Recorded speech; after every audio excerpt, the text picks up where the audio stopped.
So we have among us 4 panelists who are eminent in their own fields: Dr. Ganapathy and Dr. Unnikrishnan, medical endocrinology; Dr. Thirumurthy, senior nuclear medicine physician; and Dr. Dhalapathy, who is an endocrine surgeon.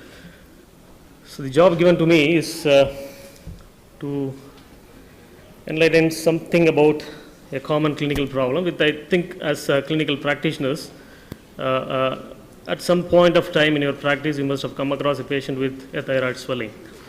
And most often, it might have been noticed by you during clinical examination. Sometimes the patient himself or herself comes out with the clinical problem. But in either case, it turns out to be perplexing for both you and the patient many times. So I'll just project few clinical scenarios, and through that we'll take you or give you a bird's eye view about how to manage these kind of thyroid nodules, and give a glimpse on the basics of thyroid cancer and its management.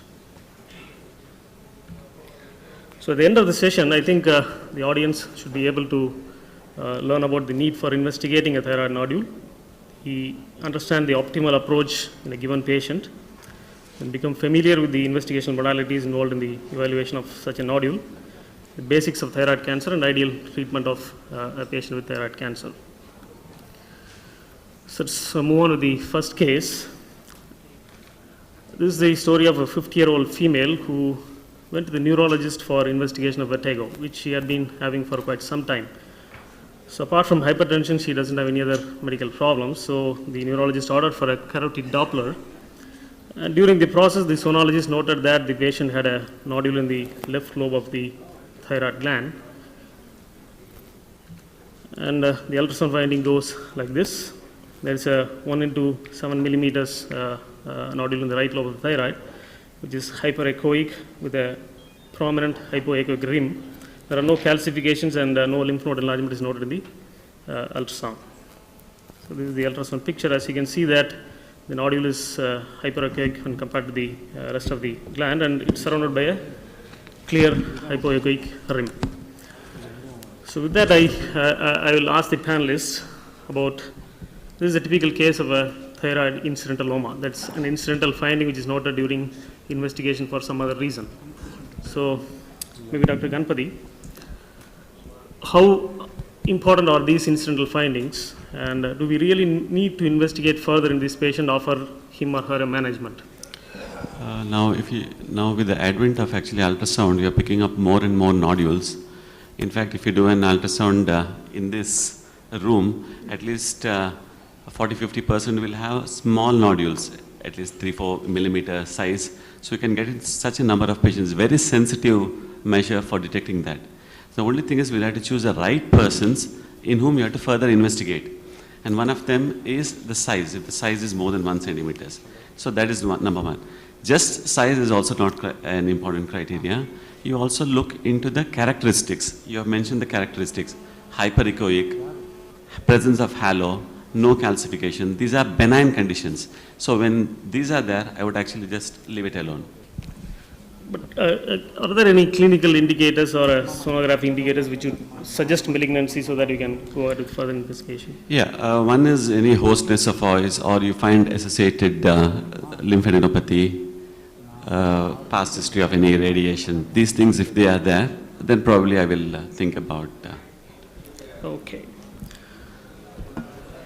So I would have a voting from the audience at this point of time. So you were offered the following investigations: thyroid function test, thyroid antibodies, a radionuclide scan of the thyroid, and final aspiration of the nodule. So which one would you choose as first line of investigation? Thyroid function test? How many of you? Okay, few there. Thyroid antibodies, radionuclide scan? Okay, still few. Fine needle aspiration of the nodule? Yeah, there are many hands I could see. Any comments from the panelists? I think if you look at the Endocrine Society of India's guidelines, the next step would be to do a thyroid function test to make sure that there is no hypo or hyperthyroidism. And then I would say that fine needle aspiration cytology, preferably ultrasound guided, would be ideal in this case. But of course, all incidentalomas don't need investigation. If you have decided to investigate them, that is the approach to be done. As Dr. Ganapathy said, if the size is more than 1 centimeter, generally you investigate. If it is less than 1 centimeter, if there are high risk ultrasound characteristics, then even then you can investigate. Or if there is a family history or history of irradiation. So I agree with the audience that thyroid function would be the next step, and an FNAC also, preferably ultrasound guided, would be ideal. Yeah, so since this patient had a nodule which is more than 1 centimeters, we decided to investigate it further. But when we advocated FNAC to the patient, she was a bit reluctant to undergo an invasive procedure. So she wanted to know, do you have any other investigations? So that would hard press me on for going on with an FNAC. So with that, we did a radionuclide scan of the thyroid.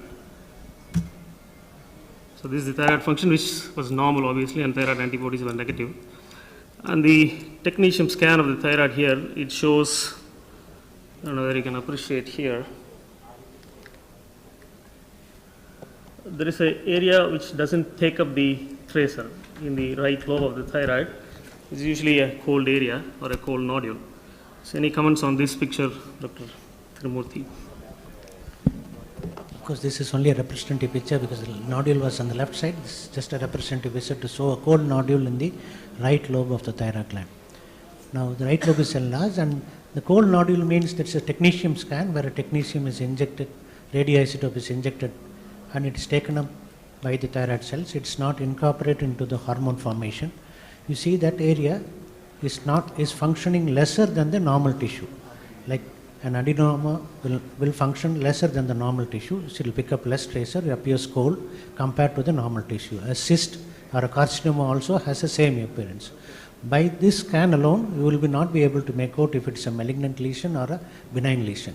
All you see is a area non-functioning or functioning lesser than the normal thyroid tissue, and it needs more evaluation. And as Dr. Unnikrishnan pointed out, it's more important it will be a fine needle aspiration under guidance of ultrasound, which is very, very important, not just fine needle aspiration. Under guidance of ultrasound, then you might get a better diagnosis. I think I just want to agree with what Sir said. I think you made a very interesting point that the nodule appeared to be on the left, but the cold nodule appeared to be on the other side. Is that? No, this is only a representative picture. It's not the same. It's not of the same patient. No, it's on the right side. Correct. It's on the right side only. Yeah. So I think in this case, the ultrasound is very important because if you palpate a nodule or if you see a nodule which is cold, the ultrasound and the nuclear scan have to have the same nodule. It's important. So now you have an area where you find a nodule on the right side, and that nodule is also cold. A cold nodule, this is a very important, as Dr. Velayutham said, somebody not willing for an FNAC, I think a nuclear scan is a good test to make or at least give a clue. So I think an FNAC from that would now be in order if you can do it. I would just actually disagree. See, one of the indications for doing a scan is the TSS should be suppressed. Otherwise, there is no need to do a technetium scan or a radioiodine scan. So here, actually, there was no necessity. Now, if the patient refused for an ultrasound, I would have followed her up. I would have done an ultrasound, say, after 6 months and see what's happening to that. Because the scan, the only indication is that. No, I agree. Not necessarily. No, I think it's an important point that, we can't say that a nuclear scan is not at all required in a thyroid nodule. Some cases, for example, a clinical situation like this where a thyroid function is normal and the patient has a nodule and is refusing for an FNAC, or where you have a follicular neoplasm and you have to send the patient for surgery. Yeah. But see, it's a practical problem. Many people just refuse surgery. You can't say, okay, surgery, or, that's it. I think a nuclear scan has an effect, and we published a paper with Dr. Kumravel in the Indian Journal of Endocrinology and Metabolism where we did 2 nuclear scans with Dr. Shanmugasundaram and Amrita, and 2 nuclear scans, a combination of technetium and a system maybe gave a little bit better clue as to actually differentiate whether it's a higher risk of malignancy or a lower risk. So I think there is a special situation where a nuclear scan can actually differentiate in such situations. But yes, we agree that thyroid function followed by ultrasound guided FNAC is a gold standard. Some selected cases, I think it has a role. Yeah. So the point he made here is heart nodule is usually or seldom not malignant, but though not all colon nodules are malignant, many can be malignant. So with that idea or without background, we just coached the patients for a FNAC, to which she agreed. So the FNAC was done, which showed a picture like this. You can see that there are a lot of follicular cells which are coalesced and which are benign looking cells with plenty of colloid in the background. This is very typical of a benign colloid nodule. So the patient has a benign thyroid nodule, and considering this an incidental finding on an ultrasound, and the patient did not have any particular complaints related to the nodule, we have to decide what to do next. So at this point, I would request the audience to give their input regarding this case. Any comments? Lauren? Okay, so the one option is observation. So we have a lot of options before us. One is surgical removal of the nodule. We have non-surgical treatments for such nodules, I think, which the panelists can highlight upon. Any role of thyroxine suppression therapy, observation and periodic follow-up. I'll tell you what the patient chose. So any comments on surgical management of this plan or any non-surgical treatment that can be offered to this patient? Assess the patient, FNAC is benign, and ultrasound also there is not suggestive of any features of malignancy. So its best option would be to just follow it up with observation, maybe once in 6 months to annual follow-up with ultrasound and see the size of the nodule. If it is increasing by more than 20% of the nodule, then we can go for a FNAC. So that will be the best option for the patient. Yes, so if at all the patient is more concerned about cosmetically, then maybe non-surgical treatment, but the utility of that treatment is a matter of question actually, like ethanol treatment, whatever it is. It has its own merits and demerits, but we usually don't encourage these type of non-surgical treatments. That too in a solid nodule. If it's a cystic nodule, you can aspirate, maybe it can be options of like percutaneous, not in a solid nodule like this. Radio frequency ablation, which is being followed in some centers. Anything, any comment on the thyroxine suppression therapy, which is followed in many centers or many? Nowadays, it's been abandoned that nobody recommends thyroxine suppression therapy. One, how long will it treat? It has to be indefinitely, and the consequences of suppression, like osteoporosis, in an elderly, if it is, then you can have atrial fibrillation. So these are the issues. The second thing is, previously what we thought was a decrease in the size is actually the in-between. It is not the nodule which is coming down, the other tissues which actually got suppressed. So actually there is no indication, and now it is obsolete. Nobody does thyroxine suppression therapy. Of course, it's very difficult to tell the patient you do not have medicine, you just go home and wait. But that's the treatment. So to understand that tons of thyroxine will not reduce this nodule. That's the most take-home message. Okay, so we offered the patient observation and periodic follow-up, but at this juncture, the patient's son started asking, you did a lot of investigation, now saying that you just observe. How sure are you that this nodule is benign? So do you have any other test that can firmly say that this nodule is benign and you can leave it as such, or you still want me to get her operated? Any comments on that regarding the use of molecular markers in the FNAC? There are two studies which came in the NEJM which looked at gene-based array systems, and they said that that could increase the chances of finding a malignancy. I'm not aware of any Indian studies which have looked at molecular or genetic markers. Even in the West, it's considered quite an expensive test to do. It increases the cost, but yes, you improve your chances of a preoperative diagnosis. I'm not sure how cost effective it is, but this facility is also available in India right now. You can actually send it abroad and you can get this done. Even now it is available. It's very, very expensive. I think it's over 18,000 rupees. 18,000 rupees is actually the cost to get it done. So I think it's at that price probably you can get the patient operated at a low cost. So I think the cost effectiveness of this is in question. And I think it's not in the guidelines at all. It's not in the guidelines. Yes. But yes, it is an upcoming thing. Panelists, I have a comment to make. Yeah, please. We recently had a patient who came from US. He had done the test in one of the university hospitals. I think Dr. Dhalapathy might have also seen that patient. And at the end of it, they are giving a report which talks of percentage. The chances is written in percentage, 60% chance that this could be malignant. And that patient is asking me what to do with this report. Then I said, if you had been here, I would have better contacted the best endocrine surgeon and got you operated rather than getting confused with your report. So I don't know how it is, but it is the same as what the antenatal scans. They are doing this triple test now, and there are PA, PPA, and all those things, and they give percentage. 1 in 20,000 chance of Down syndrome, 1 in 19,000. These gives I don't know how to explain to patients all this. So that problem we face when you have this genetic test. So, but since you raised this issue, I think there are two types of tests which are used. One is the mutational analysis, which is trying to pick up malignancy, and the other is the GEC, what you were telling, genetic engineering classifiers. Okay, so which tries to pick up benign lesions. So the benign lesion, this test has actually a negative predictive value. If you're able to find no micro DNA or RNA rearrangements, then I think the nodule would be mostly benign. So that test can be used to rule out malignancy than ruling in malignancy. But anyway, these are all not included in any particular guidelines. So they are upcoming tests. So take home points: the incidental lomas have become common with increasing use of head and neck imaging. The primary reason for evaluation of such nodules would be to rule out the possibility of malignancy. And most of these incidentally picked up nodules on ultrasonography are benign.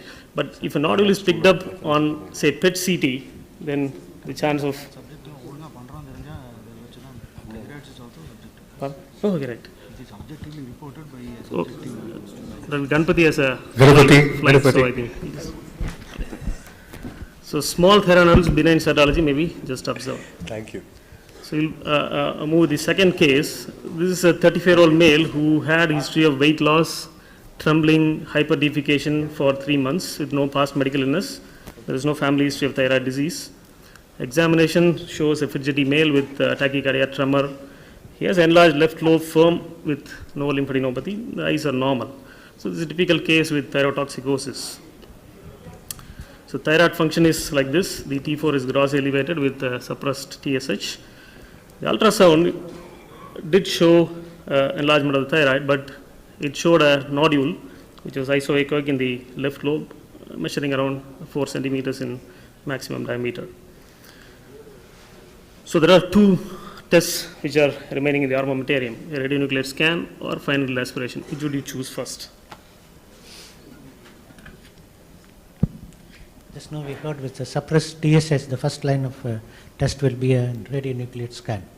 So I would do a radionuclide scan to find out if the nodule is behaving autonomously, producing more hormone, and thereby suppressing, increase the TSH being suppressed.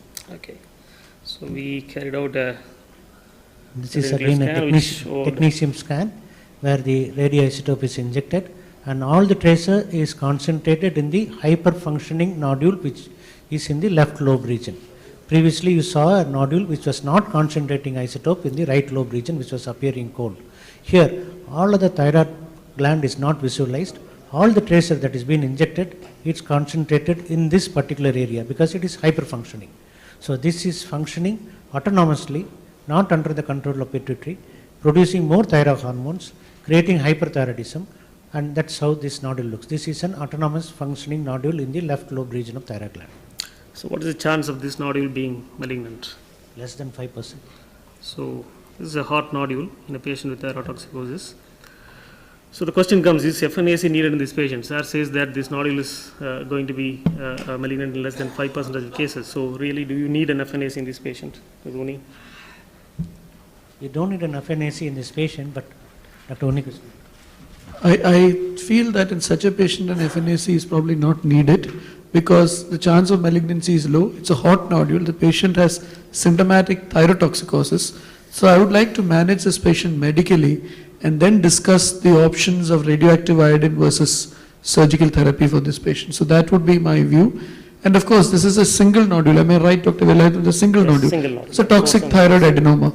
So I think management could be either radioactive iodine or surgery, depending on where the patient is born, whom the patient sees first.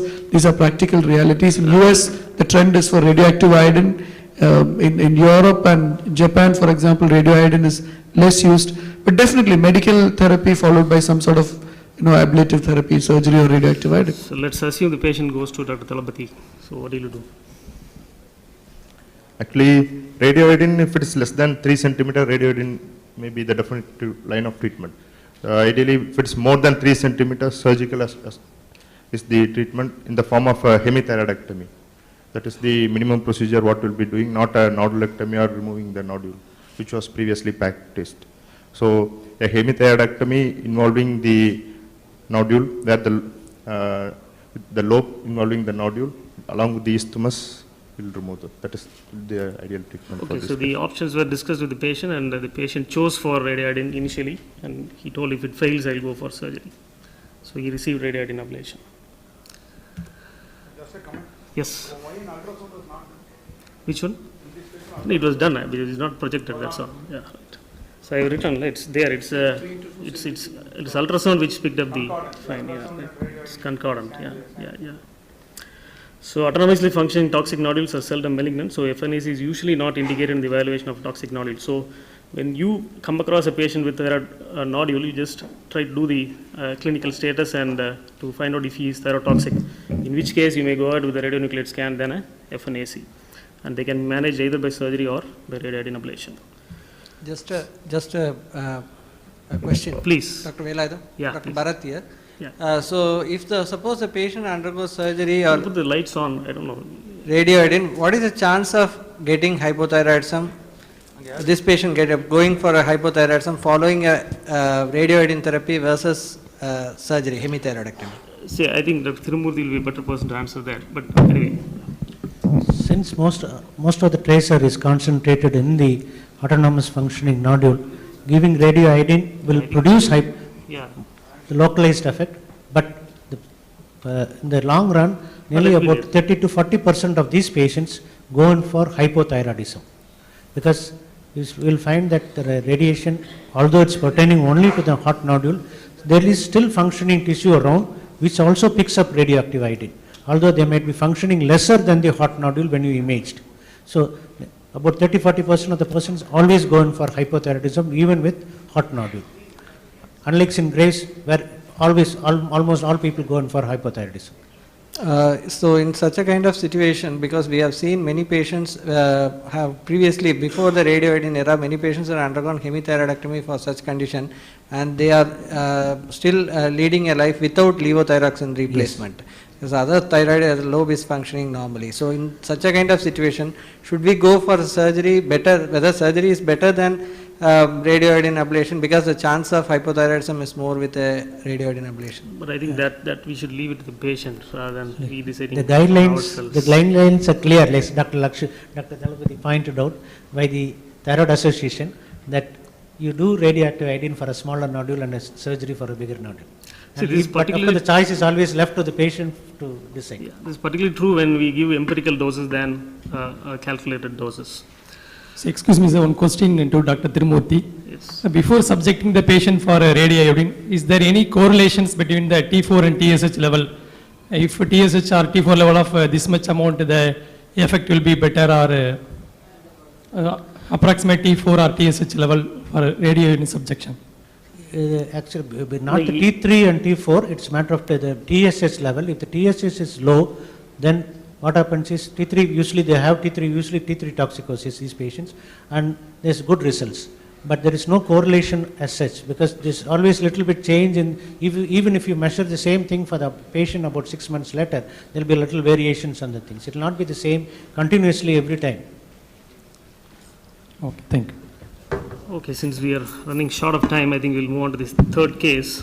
This is a young female, 19 years old, who had neck swelling for the past 2 months, but she noted that the swelling was gradually increasing in size over the past 2 months, though there were no compressive symptoms like dysphagia, change in voice, or cough. And there was history of thyroid surgery in the grandmother, but we don't know what was the kind of surgery and what was the results of the surgery. And she has regular menstrual cycles. So clinically, there was a nodule which is firm to hard to palpation, 3 to 2 centimeters size. There was no lymphadenopathy, clinically palpable, and she had a normal voice with a blood pressure of 128, which is normal. So nice ultrasound thyroid was carried out next, which showed a nodule in the left lobe. The findings, you can note that though this is a well circumscribed nodule, there are areas of degeneration with a lot of microcalcifications, which doesn't show any post acoustic shadow. So this is more in favor of malignancy. As Dr. Ganapathy was telling before, there are some ultrasonographic features which can suggest malignancy, like the irregularity of the margins, calcifications like this, presence of lymphadenopathy. The ultrasound incidentally picked up the lymph node on the same side of the nodule. So what investigations would you do next? Either straight away go ahead with FNAC or do some additional tests to pursue the diagnosis. Rooney. In such a patient, I would still do an ultrasound guided FNAC. One word about the calcification. This kind of calcification, this speckled calcification, is very suspicious of a malignancy. You can have an eggshell calcification in long-standing multinodular goiters. That's benign. You can have sometimes patchy calcification within a nodule. That's also different. But this sort of a speckled pattern is highly suspicious for malignancy. And then, I would do an ultrasound guided FNAC in this patient. Any role for tumor markers in this patient, like calcitonin? So could it be? In very rare situations where you have a young patient with hypertension or something to suggest an MEN in the history, then you could do a calcitonin. But studies have shown that doing a calcitonin in every patient with a thyroid nodule has not been shown to be cost effective, nor is it going to increase the yield by much. So for everybody, calcitonin not required. But supposing you see a 19-year-old gentleman with hypertension and a nodule there, I think your suspicion of medullary thyroid carcinoma goes up. And then maybe VMA and metanephrine and calcification, calcitonin, I think these may have a role, but not in routine patients. So as suggested, any comments? Yeah, this patient actually, we know the biopsy of her grandmother. If it's a medullary thyroid carcinoma, then definitely would have gone with the calcitonin assay. Yeah, so we don't know the details of the. So a family history again suggests of malignancy running in families could either suggest a familial papillary carcinoma thyroid or familial syndromes like MEN1. So the clinical history is more important in such cases. So I think this is the routine discussion. The thyroid function test was normal, antibodies were negative, radionuclide scan was not done in this patient. We proceeded with ultrasound guided FNAC, which showed clumps of follicular cells arranged in papillary clusters, the cells showing nuclear grooving, and there was scan colloid in background. This is very typical of a papillary carcinoma of thyroid. So what next? I would probably do, can you show the ultrasound report? Sorry, just to see the size. Yeah, the size of the nodule was? It's 3 into 2 centimeters. Okay, so I think this is a typical case of a papillary CA thyroid. I would advise a total thyroidectomy, maybe even look at the lymph nodes, remove the lymph nodes, and then post-operative ablate the residual tissue and put the patient on long-term thyroglobulin monitoring and a suppressive TSH regimen in the initial phases. So I think that would be my treatment, and I don't know, the surgeons probably will agree with me. Yeah, sir. Actually, for this patient, we need a total thyroidectomy or at least a near total thyroidectomy. Because it's a papillary thyroid carcinoma, I would like to add a central compartment lymph node dissection also.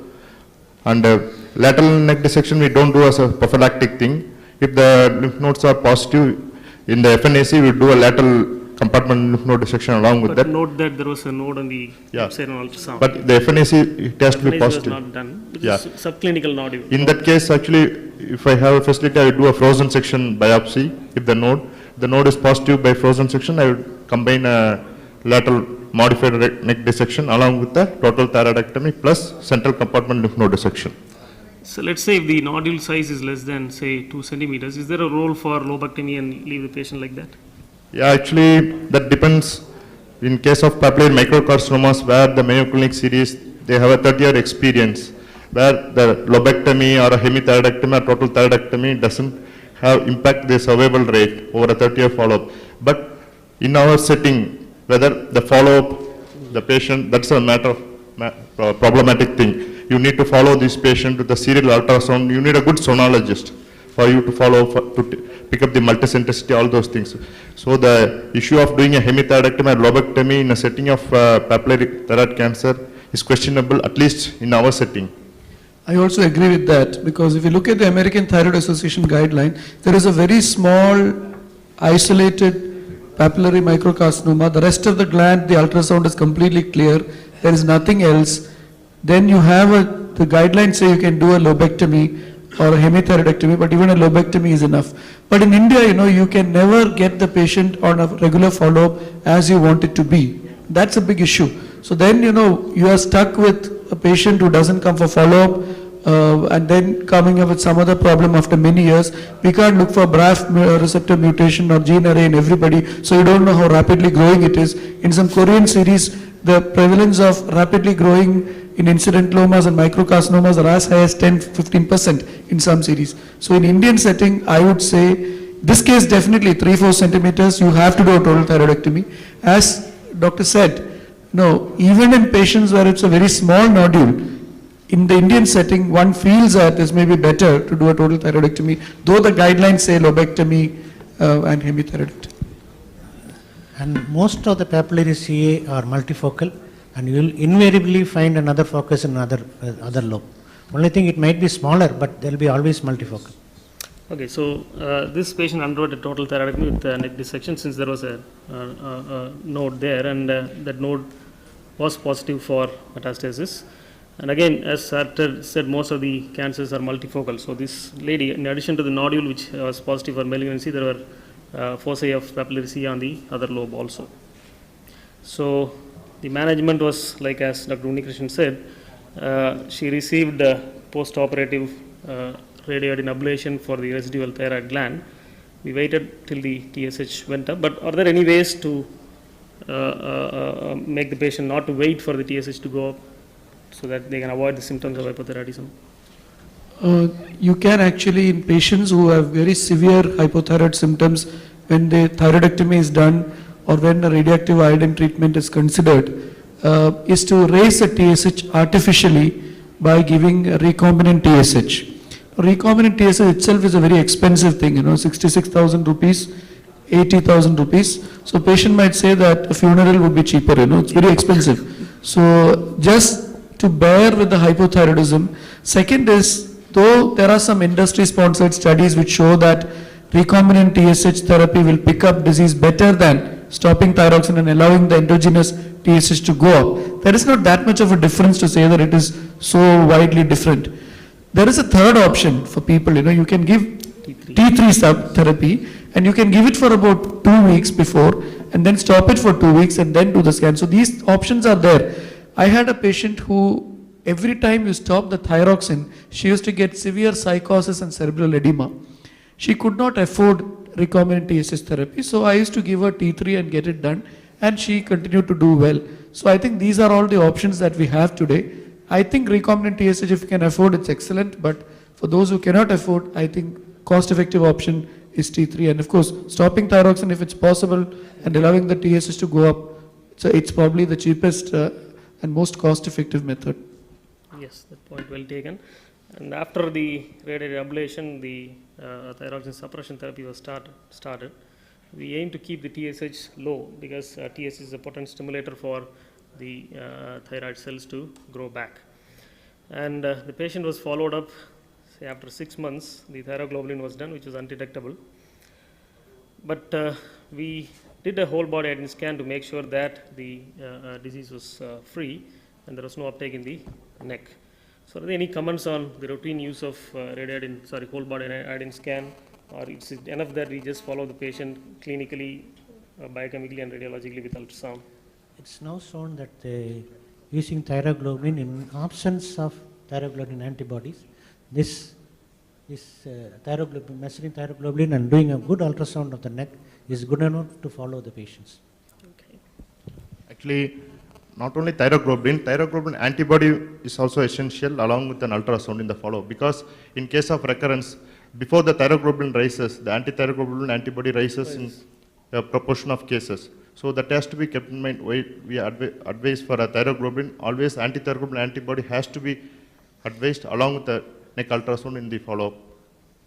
I think that's very important. Doing an antithyroid antibody in the same sample is very important, because if the antithyroglobulin is very high, that it may complicate the results. And as was mentioned, it may be an indirect marker of the malignancy also. So I think it's good to always do both the tests together. Okay, this is just to show the picture, and post-operatively there was some residual thyroid. As you can see, there is some uptake in the neck here. So this patient received iodine ablation, and after 6 months you can see that there is no uptake in the neck. But the story doesn't end there. So this patient was serially followed clinically with thyroglobulin over the next 2 to 4 years. And at the end of 2 years, though there was no goiter, no lymph node enlargement, the TSH is well suppressed, the thyroglobulin was 35. So it has gone up. And whole body iodine scan was again done, which did not show any uptake in the neck. So any comments on this? Thyroglobulin is elevated, clinically okay, iodine scan is negative. This is a nightmare for all people. In fact, both the endocrinologists, surgeons, as well as for the nuclear medicine patient. So you have now a undifferentiated or dedifferentiated carcinoma, now producing thyroglobulin, and you don't see it anywhere. And the PET scan, I'm not able to read from here, but the PET scan which is showing that shows some uptake in the tracheoesophageal groove. Tracheoesophageal groove. Now, if the CT shows that there's a good lesion and you can do surgical removal, is the best, because iodine will not pick up once iodine is not gone. But one thing you always remember, low dose whole body iodine scan is not the indicator for picking up iodine in the metastatic deposit, because with high dose you'll always find many of the lesions picking up iodine. So don't get carried away if they're doing this scan. That's why we don't do whole body scan, because many of them advise that giving a small dose and doing a whole body scan saying there is no pickup is not true. If you give a higher dose, you do an empirical therapeutic dose in this patient, you will find that many of the lesions do come up. But if the PET is picking up, it's always that when you see a lesion in the FDG scan, you can very well understand that this lesion will not pick up radioactive iodine. Most of the FDG positive scan lesions do not pick up radioactive iodine. That's a real study. So obviously we are left with no other option. Will I tell you? Yeah. Can I ask? Yeah. Oh, you want me to finish or? No, I want a question. Sorry, I'm sitting down. Two questions actually. One, was a central compartment dissection done in time of initial surgery? First part. The second thing is that if you have a PET positive thing, second thing is what is the ultrasound? The third thing is if you have a PET positive recurrence, you're actually thinking at a worse prognosis. And I think the message I want to add is, when you talk to your surgeons who are to do surgery for these patients, we must tell them, look, I want the central compartment out. I think that is the message that this patient is probably going to give you. Yes. Anyway, this was added for a theoretical discussion. This was not actually happened to the given patient. This patient underwent a central neck dissection actually. So just to carry forward the discussion, I added this slide. So any comments on this? Yeah. Actually, most of the recurrences, what we get in a papillary thyroid cancer, it will be in the loco-regional areas only. So 90% of the times it will be in the thyroid bed or in the central compartment lymph node basin only. So proper total thyroidectomy, at least a near total thyroidectomy with a central compartment lymph node dissection would have avoided this thing. Because doing a reoperative surgery in the central compartment is it carries its own morbidity in the form of risk to the recurrent nerve as well as hypoparathyroidism. Yes. So adding a prophylactic central compartment lymph node dissection in the earlier setting itself in a known case of thyroid cancer would be a better option than doing in a later setting. So the message is find a good surgeon. So, sorry, can I ask a question, please? Yes. Here. All right. I mean, if it is not radioiodine, can we consider external beam radiation if there is a recurrence suspected PET scan active? If it's not going to take a iodine, you can try anything, but as said, till nothing is going to work. Most of them we end up giving empirical radiation, again targeted therapies, yes. External radiation, but the prognosis is generally not that good. No, if it is possible to be removed by surgery, it's very good. If it is not possible to be removed by surgery, then what you say is external radiation can be tried, because you're not going to give anything for the patient. Sir, okay, sir. What about the lutetium therapy which has been That's coming a up? targeted therapy. It's Yes, lutetium, dotadec and therapies have been tried, but not very successful yet. We have been doing it in Bangalore for all those patients, but still the last message I got from him, I spoke to him yesterday, Dr. Kallur, he's not still happy about lutetium therapy having good results. Any role of Dr. chemotherapy? Thirumurthy, can I, you remember about 10, 12 years ago, Yes. we were doing this magic bullet therapy. Remember that there were patients who would not show up on small doses of iodine for diagnostic purpose. Yes. But the thyroglobulin is elevated, Okay. and then you give a higher dose and then Yes. it will light up like a Christmas tree, I know. But if it's PET positive, you don't think that even that magic bullet will not pick up? No. We always try empirical high dose radioiodine therapy. We always try. We don't leave those patients. If surgically not removable, first thing is surgery. If surgically possible, then first thing is surgery. In case surgically not removable, then we always try a empirical radioactive iodine therapy. And most important thing now, what we found was giving recombinant TSH even with higher dose, with the previous, let's take I give 150 millicuries of iodine and they didn't pick it up now. Now, next time, I'll call them after 3 to 4 months or 6 months later, I give a recombinant TSH.